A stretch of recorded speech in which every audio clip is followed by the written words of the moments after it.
Protein supplement हमारे fitness industry में सबसे ज़्यादा यूज़ किए जाने वाली सप्लीमेंट है। ये सप्लीमेंट इतना ज़्यादा पॉपुलर है, बट इसके बारे में लोगों को बहुत सी गलत इन्फॉर्मेशन है। इस वीडियो में मैं आप सभी लोगों को प्रोटीन सप्लीमेंट की पूरी नॉलेज देने वाला हूँ। अगर आप एक न्यू व्यूअर हो तो सबसे पहले जाके सब्सक्राइब बटन प्रेस कीजिए, क्योंकि मैं नहीं चाहता आप फ्यूचर में मेरा कोई भी वीडियो मिस करें। बहुत बिगनर्स के माइंड में कई सवाल आते हैं। कौन से टाइप का प्रोटीन लेना चाहिए, कैसे यूज़ करना चाहिए, प्रोटीन लेने का बेस्ट टाइम क्या रहता है, प्रोटीन किसके साथ यूज़ करना चाहिए, कि क्या कम एज के बंदे भी प्रोटीन यूज़ कर सकते हैं, और प्रोटीन के साइड इफ़ेक्ट्स। इन सारे कॉमन सवालों का जवाब मैं आपको इस वीडियो के माध्यम से देने वाला हूं, और मैं आपको श्योरिटी देता हूं कि इस वीडियो को देखने के बाद आपको प्रोटीन की इन्फॉर्मेशन के लिए आपको कहीं जाने की ज़रूरत नहीं पड़ेगी। इस वीडियो में मैं प्रोटीन सप्लीमेंट्स को काफ़ी ब्रॉड वे में कवर करने जा रहा हूं, so you can also keep a note of it for your future reference. तो मैं सबसे पहले आपको एक्सप्लेन करता हूं कि प्रोटीन सप्लीमेंट बनता कैसे है। मैं काफ़ी सिंपल लैंग्वेज में बताता हूं। दूध से जब पनीर या दही बनाया जाता है, उसके बाद जो इसमें पानी बचता है वो हमारा होता है वे प्रोटीन, और इस पानी को काफ़ी ज़्यादा प्रोसेस करने के बाद प्रोटीन की एक ड्राई फॉर्म निकलती है, जिसको हम कहते हैं वे प्रोटीन। तो 3 तरह के प्रोटीन होते हैं मार्केट में: whey protein concentrate, whey protein isolate and whey protein hydrolysed. तो दोस्तों, सबसे पहले मैं इन तीनों टाइप के प्रोटीन को आपको एक्सप्लेन कर देता हूँ। इस प्रोटीन पाउडर में 80% प्रोटीन होता है, और ये हमें थोड़ा सस्ता पड़ता है, और इसमें जो लैक्टोज की क्वांटिटी होती है वो भी काफ़ी कम होती है। तो जिन लोगों को दूध से परहेज होता है या दूध से एलर्जी होती है, तो उन लोगों के लिए ये प्रोटीन काफ़ी ठीक रहता है। वैसे तो कॉन्सेंट्रेट एंड आइसोलेट में ज़्यादा फर्क नहीं है।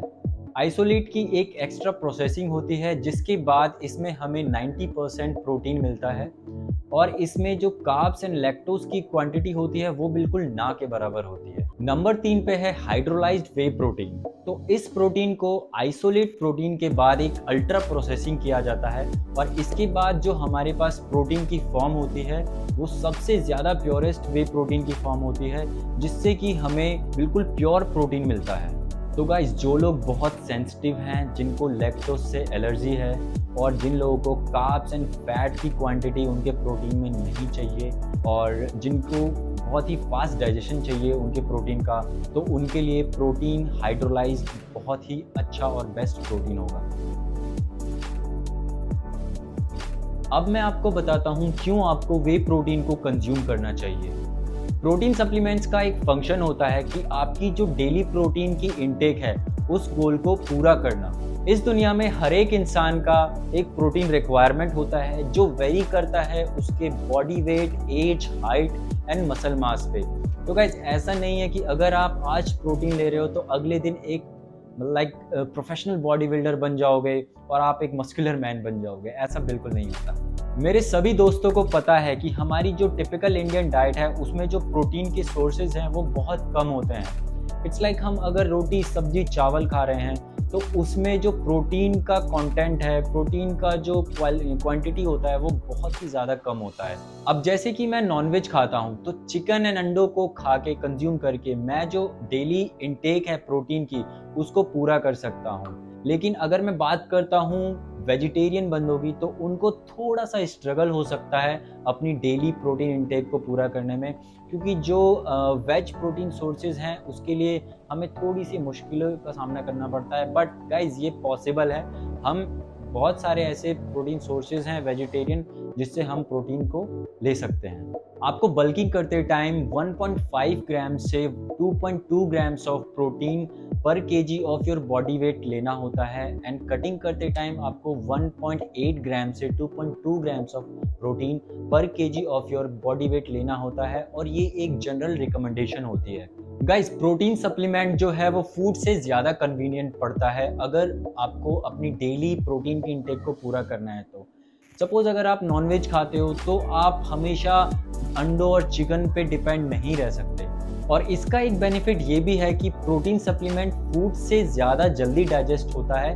तो हम ये कह सकते हैं ये हमारे डाइजेस्टिव सिस्टम के लिए काफ़ी ज़्यादा लाइट और अच्छा होता है। तो दोस्तों एक बात याद रखना कि प्रोटीन प्रोटीन होता है, चाहे वो आपको चिकन से मिल रहा है, अंडों से मिल रहा है, नॉनवेज से मिल रहा है, या फिर वो आपको प्रोटीन पाउडर सप्लीमेंट से मिल रहा है। तो हमारा जो मेन फोकस होना चाहिए वो होना चाहिए अपनी प्रोटीन की डेली इंटेक को पूरा करना। तो ये बहुत से लोगों का सवाल होता है कि मसल बिल्डिंग में कौन से टाइप का प्रोटीन बेस्ट होता है। काफ़ी सारी स्टडीज से हमें ये पता चलता है कि वे और कैसीन ये दो ऐसे प्रोटीन होते हैं जो मसल बिल्डिंग एंड उनकी ग्रोथ के लिए बहुत ही ज़्यादा बेस्ट होते हैं, क्योंकि इसमें जो अमीनो एसिड्स होते हैं, एसेंशियल अमीनो एसिड्स होते हैं, उनकी क्वांटिटी ज़्यादा होती है। सिंपल लैंग्वेज में एसेंशियल अमीनो एसिड वो अमीनो एसिड्स होते हैं जिनकी रिक्वायरमेंट हमारी बॉडी को सबसे ज़्यादा होती है। वे और कैसीन प्रोटीन में एक मेन डिफरेंस होता है, वो होता है डाइजेशन टाइम का। वे प्रोटीन एक फास्ट डाइजेस्टिंग प्रोटीन माना जाता है और ये हमारी बॉडी में काफ़ी तेज़ी से डाइजेस्ट हो जाता है। And on the other hand casein protein को डाइजेस्ट करने में हमारी बॉडी थोड़ा टाइम लगाती है, तो हम कह सकते हैं कि कैसीन प्रोटीन को डाइजेस्ट होने में थोड़ा ज़्यादा टाइम लगता है। मैं पर्सनली कैसीन प्रोटीन से ज़्यादा वे प्रोटीन को लेना एडवाइस करूँगा, क्योंकि वे प्रोटीन में कैसीन के कंपैरिजन में ल्यूसीन की जो क्वांटिटी होती है वो ज़्यादा होती है और ल्यूसीन हमारी मसल रिकवरी एंड ग्रोथ में काफ़ी ज़्यादा हेल्प करता है। और एक चीज़ और, कैसीन प्रोटीन थोड़ा सा एक्सपेंसिव होता है, तो जो लोग अपना एक मॉडरेट बजट रखते हैं सप्लीमेंट्स को लेकर के, तो मैं उनको एडवाइस करूंगा कि वो वे प्रोटीन ले, क्योंकि कैसीन प्रोटीन हमारे बजट को थोड़ा सा हिला देता है। एक और एडिशनल टिप, कैसीन प्रोटीन जो है अगर आप ले रहे हो, आपका बजट अच्छा है, तो आप इसको सोने से जस्ट पहले लें, क्योंकि कैसीन प्रोटीन वो स्लो डाइजेस्टिव प्रोटीन होता है और हमारी बॉडी को थोड़ा सा टाइम लगता है। तो जो बिफोर बेड होता है ये बेस्ट टाइम होता है कैसीन प्रोटीन को लेना। But in reality way and casein protein का कोई ज़्यादा फर्क नहीं पड़ता। मैं खुद काफ़ी टाइम से वे प्रोटीन यूज़ कर रहा हूँ और मेरे को बहुत ही ज़्यादा टाइम हो गया है। अब एक ऐसी चीज़ जिसमें लोगों को बहुत ही ज़्यादा कन्फ्यूजन होती है कि उनको प्रोटीन सप्लीमेंट को प्री वर्कआउट लेना चाहिए या पोस्ट वर्कआउट लेना चाहिए, तो टाइमिंग का काफ़ी ज़्यादा कॉम्प्लिकेशन हो जाता है। तो गाइज एक चीज़ आप लोगों को समझनी पड़ेगी कि जो प्रोटीन सप्लीमेंट है वो आप कभी भी ले सकते हो एज पर योर कन्वीनियंट। ऐसा नहीं है कि अगर आपने पोस्ट वर्कआउट सप्लीमेंट नहीं लिया तो आपको रिजल्ट नहीं मिलेंगे। तो पोस्ट वर्कआउट प्रोटीन लेने के बाद भी आपको उतने ही रिजल्ट मिलेंगे जितना कि आप पूरे दिन में कभी भी प्रोटीन सप्लीमेंट ले रहे हो। अब ये चीज़ आपको डिसाइड करना पड़ेगा अपने लाइफस्टाइल के हिसाब से कि कौन सा टाइम अगर आप प्रोटीन लेते हो तो वो ज़्यादा सूट करता है आपकी बॉडी को ज़्यादा बेनिफिट देता है। तो इस चीज़ को आपको अपने बॉडी के ऊपर एक्सपेरिमेंट करके देखना पड़ेगा। एंड मुझे नहीं लगता कि हमें इस टाइमिंग को ज़्यादा ओवरथिंक या कॉम्प्लिकेट करना चाहिए। हम वे प्रोटीन को कभी भी ले सकते हैं। हमारा जो मेन फोकस होना चाहिए वो बस पूरे दिन की प्रोटीन इनटेक को कंप्लीट करने में होना चाहिए, उस गोल को अचीव करने में होना चाहिए। काफ़ी सारी स्टडीज़ ने ये भी शो किया है कि हमें जो प्रोटीन सप्लीमेंट है, ऐसा नहीं है कि पोस्ट वर्कआउट लेना चाहिए, हम इसको पूरे दिन में कभी भी ले सकते हैं। प्रोटीन सप्लीमेंट किसी भी एज के लोग कंज्यूम कर सकते हैं।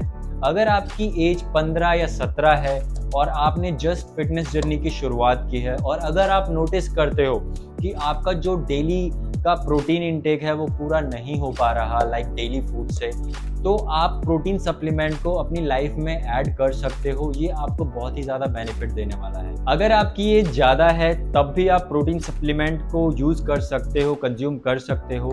इवन मेरे जो ग्रैंड पेरेंट्स हैं वो अभी भी प्रोटीन सप्लीमेंट्स कंज्यूम करते हैं, बट ये बात अलग है कि उनका जो प्रोटीन सप्लीमेंट होता है वो थोड़ा अलग टाइप का होता है। और एक इम्पॉर्टेंट चीज़ मैं आप सभी लोगों को बताना चाहूँगा कि जो प्रोटीन सप्लीमेंट है हमें पूरा इस पे डिपेंड नहीं होना चाहिए। हमारा जो मेन फोकस होना चाहिए वो अपने diet, nutrition and training plan पे होना चाहिए। प्रोटीन सप्लीमेंट जस्ट हमें थोड़ा सा सपोर्ट कर सकते हैं, पुश कर सकते हैं।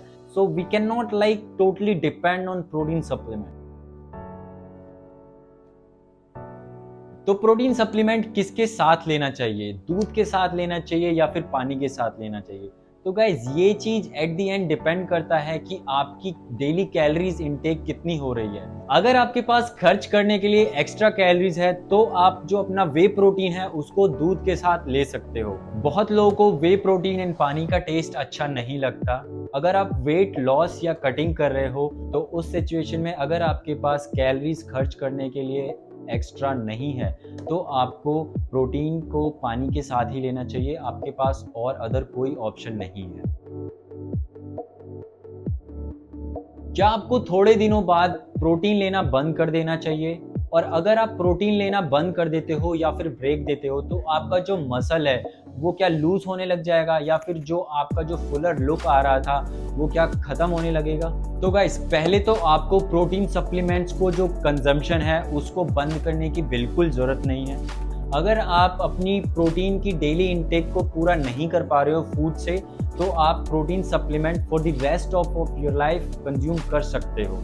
और दूसरा, जी नहीं, अगर आप प्रोटीन को ब्रेक देते हो या फिर उसकी कंजम्पशन को थोड़े दिन के लिए बंद करते हो तो आपका जो मसल है वो बिल्कुल भी लॉस नहीं होगा। आपका जो बॉडी का फैट परसेंटेज है वो बिल्कुल बढ़ने वाला नहीं है। आई डोंट नो कहाँ से आती हैं ये सब information, but guys honestly speaking ऐसा कुछ नहीं होता। मेन चीज़ ये है, अगर आप अपनी वेट ट्रेनिंग को ऑल ऑफ सडन छोड़ देते हो और अपना जो डेली फूड का इंटेक है, न्यूट्रिशन है, उसको अच्छे तरीके से ट्रैक नहीं करते तो ऑब्वियसली आपका जो मसल है वो लॉस होगा। आपका जो फुलर लुक आता था, मस्कुलर लुक आता था, वो धीरे धीरे खत्म हो जाएगा। तो एक बार और बताना चाहूँगा कि प्रोटीन प्रोटीन होता है, चाहे वो आपको प्रोटीन सप्लीमेंट से मिल रहा है या फिर आपको फूड से मिल रहा है। तो अब हम बात करते हैं अपने माता पिता के सबसे फेवरेट टॉपिक की, प्रोटीन के साइड इफेक्ट्स। गाइस वे प्रोटीन के ऊपर काफ़ी सारी स्टडीज़ हो चुकी है और इन सभी स्टडीज़ से हमें आज तक ऐसा कोई प्रूवन साइड इफेक्ट नहीं मिला जिससे कि हमें पता चले कि प्रोटीन के कोई नेगेटिव साइड इफेक्ट्स हैं। हर रोज़ 1 से 2 स्कूप प्रोटीन लेने से आपकी बॉडी पे इसके कोई भी साइड इफेक्ट्स नहीं होने वाले। तो गाइस अगर हम एक्सेस में कुछ भी चीज़ कंज्यूम करते हैं तो उसके साइड इफेक्ट्स हमें देखने को मिलते हैं। अगर हम सपोज 10 से 12 बार प्रोटीन को कंज्यूम कर रहे हैं, वे प्रोटीन को 10 से 12 स्कूप कंज्यूम कर रहे हैं तो इस सिचुएशन में हमें इसके मेजर साइड इफ़ेक्ट्स देखने को मिल सकते हैं। लाइक आपका माइल्ड हेडेक हो सकता है, आपका स्टमक अपसेट हो सकता है। बट गाइस कोई भी इतना सप्लीमेंट कंज्यूम नहीं करता और ना ही उस इंसान को करना चाहिए। मैं लास्ट 4 ईयर्स से वे प्रोटीन कंज्यूम कर रहा हूँ और इसके मेरे को कोई भी साइड इफ़ेक्ट्स नहीं दिखे। तो मैं एक बार और बताना चाहूँगा कि प्रोटीन के कोई साइड इफ़ेक्ट्स नहीं होते। और इनफैक्ट मेरी पर्सनल एडवाइस रहेगी हर किसी एथलीट को या फिर जिम जाने वाले को, उनको अपनी लाइफ में प्रोटीन सप्लीमेंट्स को ऐड करना चाहिए, क्योंकि प्रोटीन सप्लीमेंट को ऐड करने से हमारी लाइफ ईजी हो जाती है, कंफर्टेबल हो जाती है, कन्वीनियंट हो जाती है। तो इसी के साथ आज की ये वीडियो ख़त्म होती है। मैं आशा करता हूँ कि इस वीडियो के माध्यम से आप लोगों को प्रोटीन सप्लीमेंट की पूरी इन्फॉर्मेशन मिल गई होगी। आज के इस टॉपिक का जो मेन एम था वो था कि जो प्रोटीन सप्लीमेंट से रिलेटेड गलत इन्फॉर्मेशन है लोगों में, वो मैं उन गलत इन्फॉर्मेशन को दूर कर पाऊँ और मैं प्रोटीन से रिलेटेड जो भी साइंटिफिक इन्फॉर्मेशन है वो लोगों को प्रोवाइड कर पाऊँ। टू ऑल पेरेंट्स, अगर आप ये वीडियो देख रहे हो तो आप मुझ पे भरोसा रख सकते हो। Protein supplements are the best supplements for all of us. अगर आपको ये वीडियो पसंद आया हो तो एक लाइक दे दीजिए। अगर बहुत ज़्यादा पसंद आया हो तो अपने फ्रेंड के साथ शेयर कर दीजिए। आप सभी को मेरा बहुत सारा प्यार और गाइज मेहनत करते रहना। मैं मिलता हूँ आपसे नेक्स्ट वीडियो में।